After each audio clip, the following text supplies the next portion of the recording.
Hello, welcome to the Freedom from Anger podcast. I'm joined today with Dr. Richard Rimler. Doc Rick is one of the few holistic podiatrists in the country and is ready to share his unique walk strong and live long philosophy. He has a podcast called Holistic Strides, and he's going to talk with us today about high intensity interval training, nutrition, supplements, stress management, and some things to help us with somebody that's possibly in recovery or just somebody just overall wants to feel better. Thank you for joining us, Doc Rick. Thanks for having me, James. I appreciate the invite and hope that I can give some unique information to your audience. Oh, yeah. I think nutrition, exercise is definitely an area that I need help with, or just the motivation to do it. And any information you can give us will definitely help my listeners and me as well. Sounds good. Okay, so do you want to get right into some strategies for overcoming addictions? Do you want to get right into that? Yeah. We go ahead and start there, and we can branch off into other things. Okay. All right. So basically, the kind of exercise that I recommend for everybody is called interval training. I actually took out the high intensity part from the name intentionally because I don't want to intimidate someone who's not gung-ho Olympic athlete, someone that might be overweight, someone that can barely walk.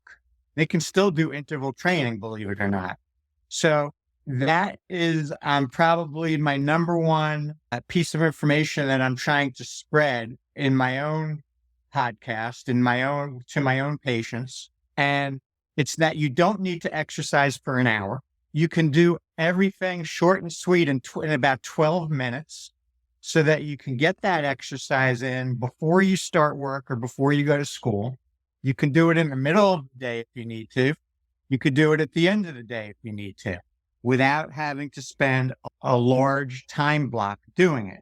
So as it relates to substance abuse, so what happens there is that the neurotransmitters get overwhelmed and they get burnt out. So that's why you have all of these different treatments for it, such as, the synthetic treatments that are given, all these drug treatments that are given. So I personally like to do natural treatments. So why don't you make use of your body's own natural endorphins? So if you're trying to overcome an addiction, it can take your body 12 to 14 months to undergo a rebound in the natural dopamine production. So dopamine is the feel-good hormone, one of the feel-good hormones that gets released. It can be done naturally or it can be done from something synthetic. So you want to try to do something natural. So this is where my prescription is going to come in for the interval training. So you want to wait for your body's chemistry to rebound, but it might take 12 to 14 months, let's say. So why don't we try to incorporate your natural endorphins as a way to help you overcome it? So the regular interval training prescription that I came across was from a doctor in Palm Beach who had his own prescription on interval training. What I did is I took that prescription and I tweaked it myself when I learned about it about 12 years ago to make it more realistic. So when it's basically alternating between a fast interval and a slow interval. And I wanted to make it so that it's realistic. So if you've ever tried to do interval training, and if you're going fast for even 30 seconds, that's a long time because I'm in good shape myself. And when I first started doing 30 seconds of a fast interval, that was a long time. So what I ended up doing is tweaking it, but I did it according to the studies that are done physiologically, where you can tweak it as much as you want, as long as you add up the fast intervals during your session and they add up to 2 minutes. So you just need 2 minutes of fast. So conceivably, you can do 4 30-second intervals to get to 2 minutes, but that misses out on the key part of the prescription. So basically what I'm going to say is let's reduce that time, first of all, to make it easier. So if I have someone that's an older patient that can barely walk, they can still do this technique if they just buy, let's say, a floor pedal for $30. You sit on a regular chair, you put your feet in the floor pedal, and then you start pedaling. So here's my basic prescription. You want to go fast for 20 seconds. So you go fast, whether it's a fast walk or a fast swim or on the treadmill or on an elliptical machine, or you're cycling, you're pedaling fast for 20 seconds. If you can't handle 20 seconds, of course, you can make it lower. But let's just go with the basic prescription. So 20 seconds fast, and then 1 minute of a slow recovery speed, or you can just stand there and do nothing just to catch your breath. So you go back and forth, 20 seconds fast and a minute slow, or a minute rest, and you do that 6 times. Then here's the perk. When you do the final 3, you do them for 15 seconds. 15 seconds fast and a minute slow 3 times. When you do the 15-second intervals, which are shorter than the 20 seconds, you do that at a faster speed. So the idea is you go faster at the end for a shorter period of time. And then what it's going to do the opposite of long distance running, which wears your body down. This, in fact, builds your body up. So physiologically, when you're going faster at the end, you're actually strengthening your heart and lungs, as opposed to a marathon runner that's actually doing a disservice to their heart by making the heart less efficient. You are going into increasing oxygenation all over your body. You are getting the endorphins released the same way you would get as if you ran for an hour. So you're getting that endorphin release, which is going to go to the receptors in the endocannabinoid system and fill those receptors up. And so then you're going to get that nice little runner's high that they call it. You're going to get that even with this short method. You're going to go into a 12-hour afterburn of fat. So your body's not going to burn the fat during the workout. It's going to go up to 12 hours after the workout burning fat. So if you're just a little bit smart with your diet, you can actually lose some weight easily with this method.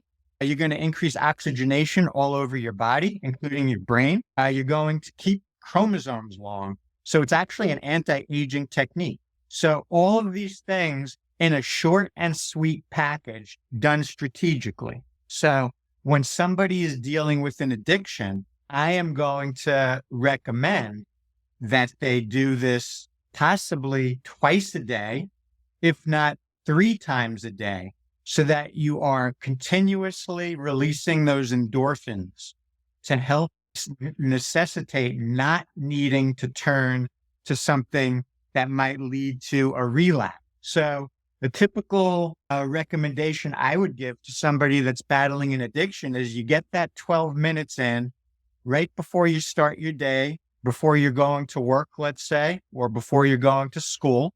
And I like to say, do it close to home so you don't have to make it very convenient. Do it at the end of the day when you get home. And if necessary, you can even do it during your lunch break. And if you're going to and so that way you're continuously releasing the endorphins.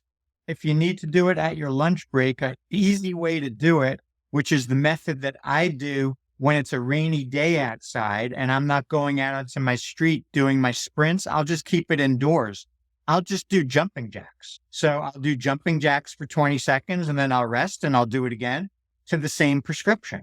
So even if you're at work, you close the door, you go to a private place and you do some jumping jacks in the same prescription right in the middle of the day. And then you're boosting those endorphins in the middle of the day so that you can have potentially 3 times during the day that you're releasing your natural endorphins.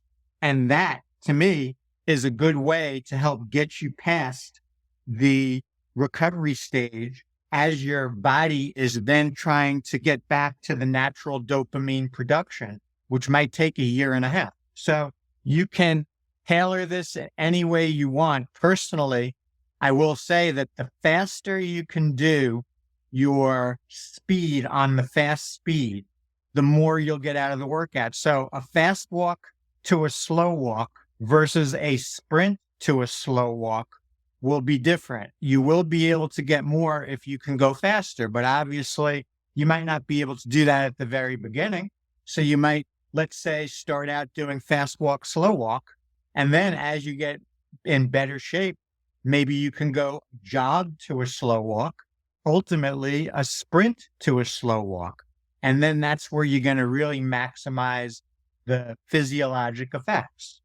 So I personally, James, have been doing this for 12 years when I found out about it. So I first started, it was 30 seconds to 25 seconds to 20, and I tweaked it myself and I switched it to 20 seconds leading to 15 seconds. But someone that's not in shape can go 15 seconds to 10. The bottom line is just make sure you're going faster at the end and make sure that the fast intervals total 2 minutes, and then you'll get your physiologic effects that way. So that is the exercise that I like to recommend. Now, if somebody tells me that they have 2 hours on their hand to exercise, I say, that's great. So do your interval training at the very beginning for 12 minutes, get it done. And then if you have more time on your hands and you want to exercise, I will recommend walking for the next time of the time versus running. There's a lot less impact on your body. So that's the prescription that I like to give to everybody. And then in particular, for someone trying to get over an addiction, perhaps doing it 2 or 3 times a day, realizing that it only takes about 12 minutes. So it's not a big time demand on you. So with that, James, you want to have a couple basic things prior to doing this exercise. And one is supportive shoes. So let me just comment on shoes, because that's a big thing. Most people are in the wrong size shoe. Most people are in a shoe that's too short. You need to be able to wiggle your toes freely inside the shoes. You need to have 1 inch from your longest toe to the end of the shoe. Your longest toe might be your first, second, or third toe usually. You want to take the width of your thumb from your longest toe while you have your shoe on, and you want to put it at the end of your toe. You want to be able to see the shoe on the other side of your thumb. So you need 1 inch out from your longest toe. People think that the shoe has to be right touching their longest toe. That will cause a lot of foot problems. So you need to have that toe room. The next thing that you want is you want to go right to the back of the heel of the shoe and squeeze it. The lower part of the heel needs to be firm. Most shoes today, James, are inferior in that one spot. Like if you go to a Keds sneaker or a Converse and you can easily squeeze it, that's a shoe you don't want to wear unless you're doing very little walking. You want something that's very firm down there. So most shoes are not like that. So you need to go out of your way to find one that is like that when you're going to do any kind of exercise or any kind of long distance walking. So find a shoe that's firm behind the heel. Make sure you have 1 inch from your longest toe to the end of the shoe. Make sure if you have a wide foot that has bunions, or if you just have a wide foot or a fleshy foot, that you consider getting a wide width. So you want to make sure you're not being squeezed in the shoe. So, and you also want to have a lace or a Velcro to push you back into the back of the heel where the heel is firm. So that's part 1 of the stability factor of a shoe. Part 2 is having a shoe that has a removable inner sole that you can easily take out. And then if you really want to give yourself some good foundation and support, you can get a pair of I personally designed a pair of prescription arch supports that are available on my online store. It's called Doc Rick's Orthotics. They're prescription arch supports that I designed with a lab that have some prescriptions in the insole that'll reduce motion and promote stability and reduce chance of injuries. So that's available on my online store. I have the same orthotic that I measure my patients for in person in my office. And for that, I'm able to do it, even add more prescriptions to it. My online store has what I call a couple of universal prescriptions in it that I believe 99% of the people out there will benefit from. The price is very economical. It's a little bit more than the Dr. Scholl's device that you can get, at the store. However, that one is not doing anything. It has no prescription in it. And it's a lot less expensive than the typical prescription given by a podiatrist in the office. So I did it in a way to make it affordable, but also for it to be comfortable and for it to actually reduce motion. So that's the key, because you don't want to injure yourself while you're doing your exercise. So you want to have the right foundation. So the 1-2 punch is a good sneaker walking shoe with a lace and a firm portion behind the heel that you can't squeeze, an insole that comes out, and then you swap it out with your Doc Rick orthotic. You put that in, and then you're good to go. Then you start doing your interval training at that point. And then you're drastically going to reduce your chance of an overuse injury or any kind of foot injury or anything that's related to the shoe being too short or the foot moving too much.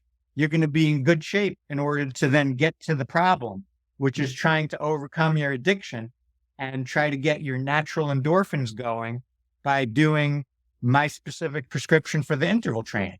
So that to me is the way to go with your exercise regimen as a way to get you over addiction. Oh, yeah. Thanks so much for all the information. Yeah, I think a lot of us, when it comes to our shoes, we really don't think about how important it is, especially if you're going to be working out. Yeah, I'm bad about, I'll have the same pair of shoes forever, and I'll wear one pair for everything. When if I'm actually trying to work out or something, I probably need a specific type of shoe.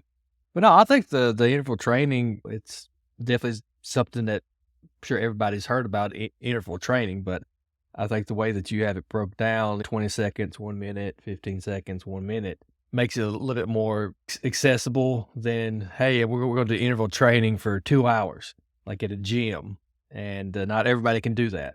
Right. But Like I've seen some interval training recommendations where they say you're going fast for a minute, 2 minutes, 4 minutes. That is going to be very difficult for someone to do. And I don't think it's the right thing to do, because if you break it up strategically, you don't need to do that. You don't want it to be where the person says, not only do I not have the time, but I'm dreading this workout. No, you want to make it nice and easy. You want to make it enjoyable. And then the person themselves can work their speed up once they start getting in better shape. You'll see that at the very beginning, maybe, if you're overweight and not too mobile, so you start slow. But then as you go in time, you're going to start to lose some weight, hopefully.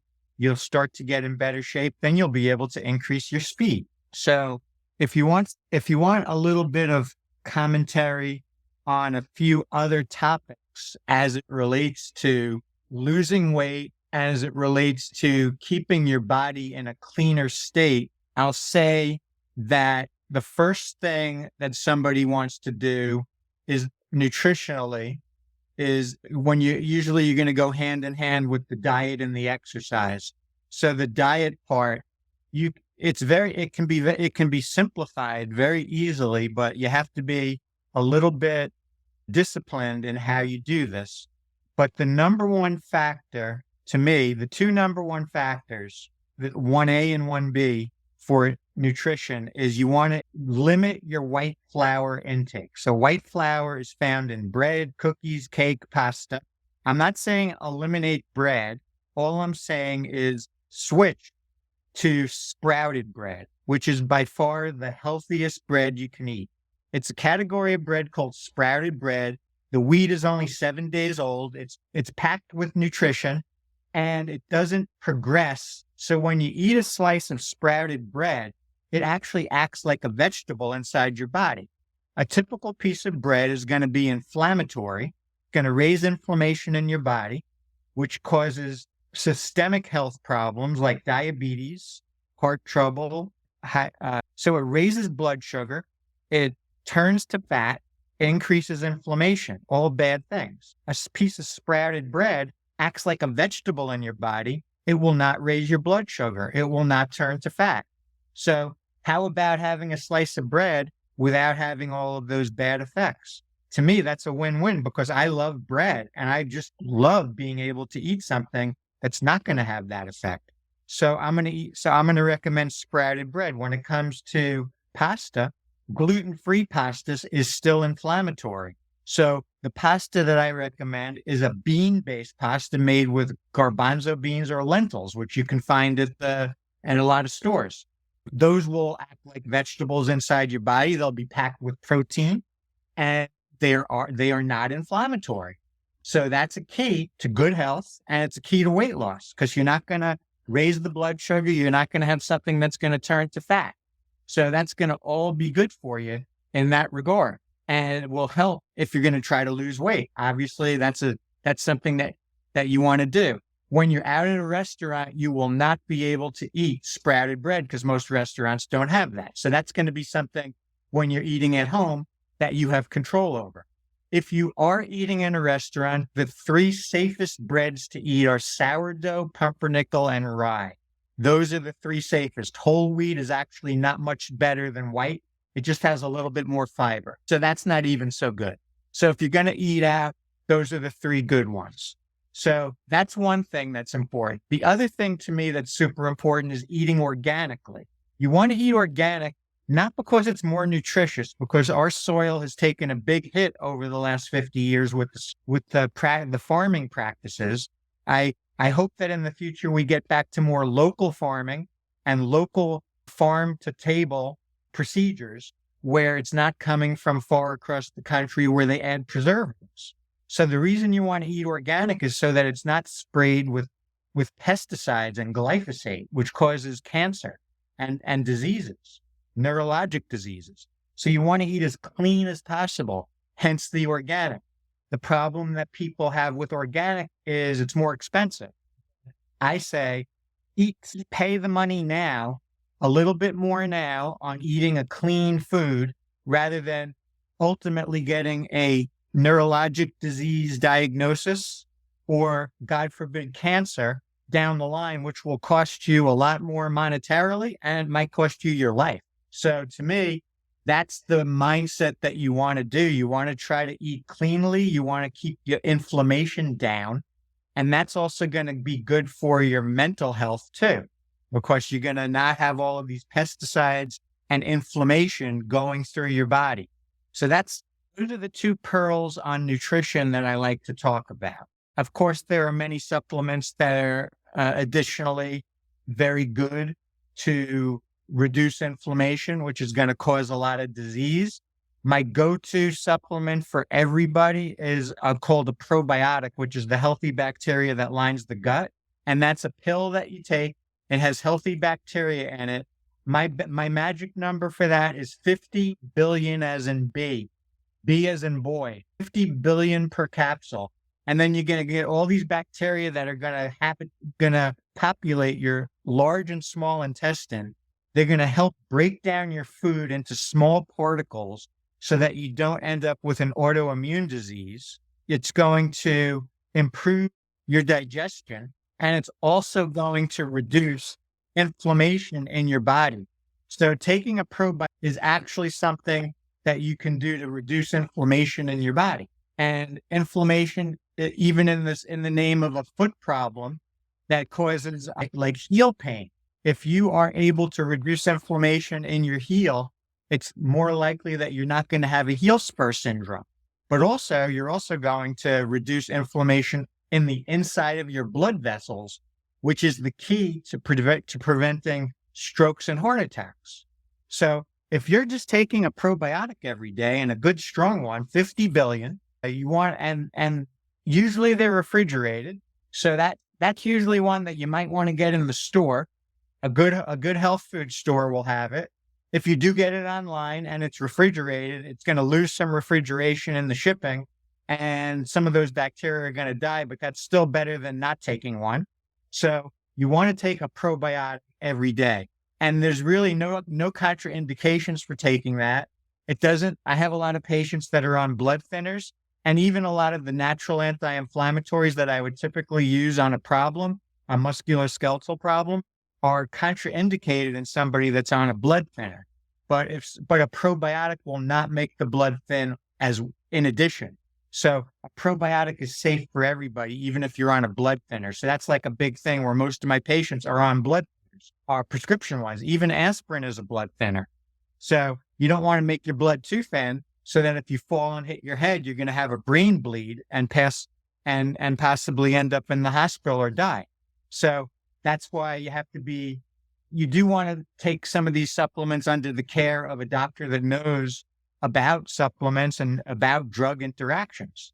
So that's my pearl for supplements, where if everybody started taking a probiotic, they're going to help to reduce inflammation. And you can actually treat an inflammation problem in your shoulder and your foot by taking not just one probiotic. Maybe you have to take two or three, or two twice a day, or three twice a day for a few days. You can actually knock out pain that way without having to rely on Advil or Aleve. And it's much safer, because Advil and Aleve, taking one of them can possibly land you in the hospital with a stomach ulcer, or taking it long term can cause kidney disease, high blood pressure, and possibly strokes and heart attacks. And people are popping those left and right. People think that it's because it's over the counter, it's safe. It's actually not safe at all. Taking one can land you in the hospital with a stomach ulcer. If you take a probiotic, you'll never have that problem. So to me, it's a safety factor too. And that's the reason, James, why I'm holistic. Because when I saw how my wife dealt with a fibromyalgia diagnosis holistically, I actually transformed my personal life into a holistic lifestyle. And then I said, if I know a better way and a safer way for myself, it would be a disservice if I can't do that for my patients. So I started incorporating a protocol, and I developed a protocol over the last 12 years of using safer treatments for my patients, knowing that my treatments will not cause them to end up in the hospital. So that's my whole philosophy revolves around safe treatments, being proactive with your health.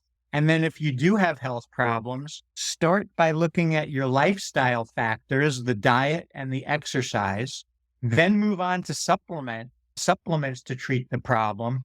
And then after all of those, if you need a prescription, you go to that third, not first. You go to that after you've done all of these other lifestyle and supplemental changes into your regimen. And for the most part, you can take care of the majority of the problems that way without having to even rely on a prescription. Yeah, I totally agree. I've thought that way for many years. There's such a long history of holistic medicine, and we as a species have survived thousands and thousands of years. And now all of a sudden we're reliant on all this synthetic, man-made stuff.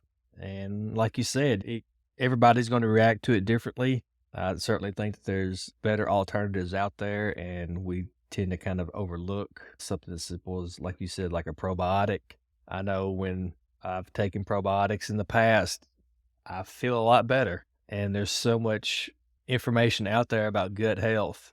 And some of the most respected doctors in the world agree that, hey, we need to focus on our gut health, but we tend to ignore it and just kind of do our own thing, or rather than going and getting the refrigerated live stuff, we'll just buy a peel from Amazon because it's quicker, you Okay, know. but you can do that, but there are probiotics that are non-refrigerated, that are vacuum sealed. They will be more expensive, but you can do that too. But the thing that's really a burgeoning field now is treating mental health issues with probiotics, because there's a direct gut to brain correlation. So, when you're nervous, you feel it in your gut, and everyone has gone through that, where you're nervous and all of a sudden your stomach starts to hurt. And there's a definite correlation between your gut and your brain. And now there's a whole new burgeoning field in medicine where they're dealing with anxiety, depression, and even with addictions. There are certain probiotics that are going to target mental health. And that would be the first line of defense, in addition to doing the interval training, which is going to get your natural endorphins, as we talked about earlier. But if you can get a probiotic to help with your anxiety or your depression or something more serious, that will not have any side effects, as opposed to the psychotropic drugs that are given that have tremendous side effects. So just again, on a safety factor, there's no comparison. You're going to be much safer taking something like a probiotic to deal with your anxiety or depression. And you're going to have a much decreased chance of having any kind of untoward side effect that can happen when you take these psychotropic drugs. Oh yeah, because I've known people to be on those drugs, and it's scary when they're trying to get off of them. The doctors and stuff, they'll scare the death out of you because it is a lot of stuff once you get on them and your body gets used to them. Coming off of them, you're coming off of a drug, and you gotta be careful. And like you said with the probiotics, it ain't gonna hurt you. Give it a shot, do some research on it. Right. And also, if one probiotic doesn't work, you try a different one. There are so many different probiotics. There are so many different bacteria that are probiotics. And so it's just a matter of trying a different probiotic if the one you were taking doesn't work, or maybe even just the strain. A lot of my patients are saying, yeah, I take a probiotic. And I say, how many billion do you take? Oh, it's about 3. And I said, well, for me, my magic number is 50 billion. I want a nice, really strong one. And then you're taking more of it as necessary based on the issue. So if you're using it as a pain med, you're gonna might take more of it. So make use of probiotics. It's a great resource. That's something that's very safe, and it helps you on so many different levels. It's going to improve your immune system. It's going to keep you from getting sick. It's going to help digest your food better, so that you're going to drastically decrease your chance of an autoimmune disease, which happens a lot of times from leaky gut, from large food molecules going through the gut, and your body seeing that large molecule and thinking that it's a foreign invader. And then you get an autoimmune reaction, which then can lead to 100 different health problems, including thyroid issues, Crohn's disease, rheumatoid arthritis, fibromyalgia, psoriasis. All of these things are autoimmune diseases. And if somebody has one of those conditions, before going to a prescription med, the first thing they need to do is they need to go off gluten for 6 weeks. And you can reboot your body that way. You might be able to get rid of your condition just by doing that. After you do a 6-week gluten elimination, you can go back onto the gluten, but you can only do it once a week. So you can have one cheat meal a week after you've eliminated, and you might be able to treat even something as serious as a Crohn's disease just by doing that. So of course, you want to go to a doctor that knows about that. So to me, it's called a functional medicine doctor. They are going to do not just blood tests, they're going to do saliva tests, they're going to do stool tests, and they're going to try to get to the root of the problem. They're going to address the root of the problem and not stick a medical Band-Aid prescription on it. Well, wow, it's so much easier. It's safer. There's a pill for everything, That's what I always kind of joked when it comes to Western medicine. It's like, okay, what are your symptoms? Boom, boom, boom, boom. Here's a pill. Like you said, that Band-Aid, rather than try to get down to the deeper things. But yeah, thank you so much for coming on. A lot of good information there. Please check out Doc Rick's Orthotics. What's your website title? Yes, my website is called startwith.com. That's where most of my information is. I have, for my orthotics, the best thing to do for that is to go to actually docricksorthotics.com. And then you can get everything in one page, all the information you need. Then that takes you to the online store on my website, where if you wanted to order a product, the orthotic. So you can go there. And then I also have my podcast called Holistic Strides, which I put out twice a month. And that's on all the podcast channels. It's on YouTube. It's audio and video. And those are my 3 main places to see me. And if anybody has any questions for me, they can email me directly at docrick@startwithyourfeet.com. All righty. Well, thanks again for coming on. I definitely learned a lot, and 12 minutes a couple times a day. I have no excuse not to find time for that. Definitely need to get back on the probiotics, and yeah, I Definitely learned a lot, and I'm sure my listeners learned a lot. And thanks again for coming on. Thanks a lot, James. I appreciate it. And just for FYI, you only need to do it once a day for it, unless you're dealing with an actual problem. Once a day is enough, Monday through Friday. I said twice a day or 3 times a day as it relates to an addiction. But otherwise, if you're not dealing with that, you can do it twice a day, but once a day is great if you can even do it once a day. So the bottom line for me is don't make it insurmountable, make it easy, make it convenient, and make it so that the person can do it even before they start work so that they don't have it hanging over their head the rest of the day. All righty. It makes it even easier. All righty. All right. That was our interview with Doc Rick. Be sure to check out all of his stuff at his website, startwithyourfeet.com. Hopefully you enjoyed that interview. A lot of good health topics to try to live a better and healthier life. If you have any ideas of topics or know somebody that might be a good fit for the podcast, please contact me through our website, freedomanger.com. Just shoot me an email. I'm easy to get a hold of. Check out all our other social media stuff. On Twitter or X, it's anger_LLC. And for Instagram and YouTube, it is Freedom from Anger LLC. So that pretty much wraps it up. Hope you learned something. And as always, stay safe.